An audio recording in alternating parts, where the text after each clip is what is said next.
Well, the North is trying to advance political unity. The North is trying to advance political inclusion.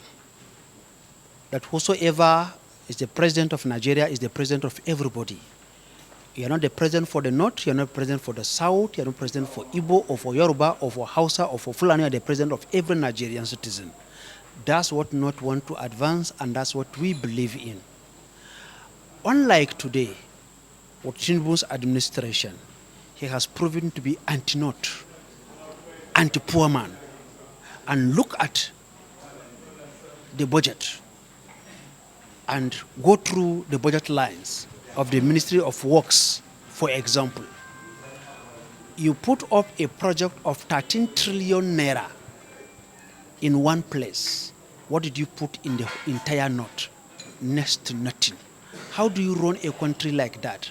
And how do you want people to be happy? You see, the fact that someone lives in suspicion, someone lives in fear, it is enough to stop him from going to bed. Suspicion is enough. And look at the insecurity in the North today. The resurgence of insecurity. It is so bad.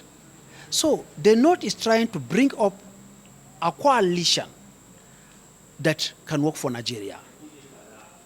Someone will ask of Buhari, look at the Buhari's appointment. Minister of Works, from where? From the South. Governor of Central Bank, from where? From the South, an Igbo man. So he distributed these things. Look at what is happening today in TINUBU's regime. We feel, and we strongly feel that he doesn't love the North, even though the North gave him 63.4% of his vote. 63.4% of Buhari's vote came from the North. How is it treated? It was very bad. But that's not the case. The case is about Nigeria. And the Arewa are coming together in collaboration with our brothers in the Southeast, in the South and the Southwest. Are coming together to see how we can unseat him in 2027. And we are serious about this. Nigerians are saying, by now, it will see a clearer picture of the coalition that will come in 2027. Virtually all the parties are down in clashes now. And solely a PC that is vibrant and alive. How do you intend to go about this? Yes, in 2015, PDP was very vibrant. Why did their vibrancy took them? They lost.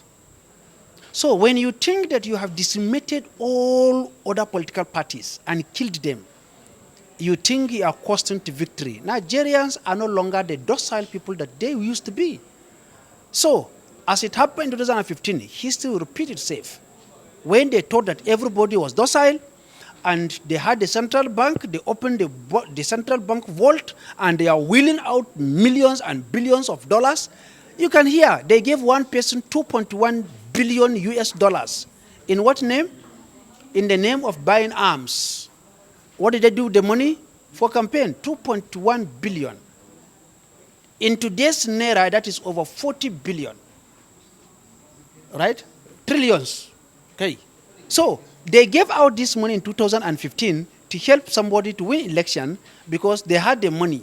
So if TINUBU and his APC think that because they have the central bank, they have our common money, our common heritage, our common resource in their pocket, and they want to use our own money to fight us, they will meet us.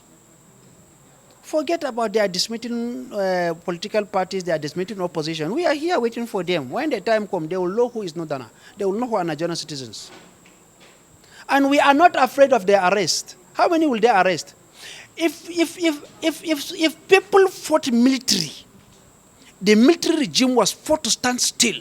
Nadeko was there, and other pro-democracy activists are there, and they fought military, and they bring democracy. Is it democratic government that we are afraid of when they are not afraid of military? They don't even know what is waiting for them. Thank you.